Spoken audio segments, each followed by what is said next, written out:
Let's try and look at holistically and a bird's eye view what was said today. And it started with General Kekane, Kulane, and then the MEC saying that in the debriefing meetings, the overcapacity in the precinct was identified as the major concern. Ticketing is one of the issues that created the overcrowding within the stadium. So the focus was on eliminating people without tickets in the precinct. Now, how do we do that? It starts off when you leave home and with the amount of traffic in the precinct. Kulani addressed that.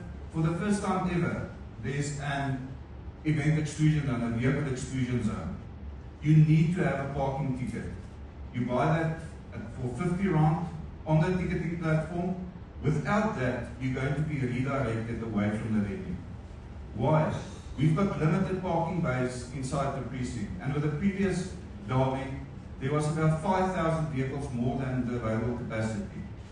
Now add to that, I've said in debriefing sessions, we've got about 20,000 unticketed persons in the precinct.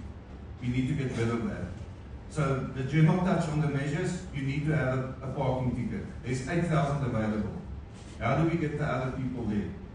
There's public modes of transport, and I must congratulate and acknowledge the provincial and local government, and as the MEC said, and the MEC of Transport is also here in the meetings under the guidance of the PSL chairman, they came to the party because that was a plea of ours. Now, the Rea Vaya facility is available. You can even park at Ellis Park at Johannesburg Stadium for free. You drive there, you park for free, you get on the Rea Vaya system and it commutes you to the stadium. The Gautrain system, at any given station, you can park your vehicle for R1 and to travel to the venue and back. And the MEC will touch on the extended hours, I'm sure. There's security in place to ensure that. The MEC referred to ticket checking at these points to ensure that only valid ticket holders get onto these public transport system. We've got the park and ride via Park and Ride SA. If you want to travel from one of the malls or from one of the casinos, a bit more expensive option, but that's also available. There's been inclusion of the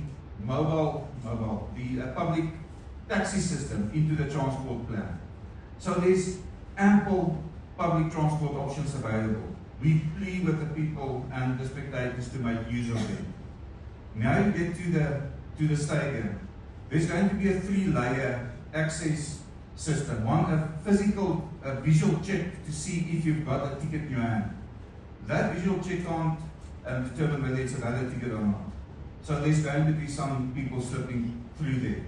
Then you've got the validation scan, where the ticket gets validated by a mobile scanning device. The third layer is the turnstiles that will allow you access into the venue, and that is the access scanning system. So the ticketing system, following in the debriefing of the past derby, has been tested for 2 weeks now extensively by experts, and to the satisfaction of the ESSPC committee, signed off. The robustness of the system, the quality of the scanning devices, the quality of the turnstiles, all has been signed off. It is now for implementation. But you recall that the previous derby I said as well, all of these stakeholders can play their role and have their plans. The fans are also a stakeholder and a part of this system. Fans need to help us. If you haven't got a ticket, don't come to the venue. And I'm sure I know that look in General Kekane's eyes, and I can see him sitting there that SAPS are serious about enforcing that exclusion zone with people arriving there without tickets. A bit long-winded, but I thought that I just summarize it all for you.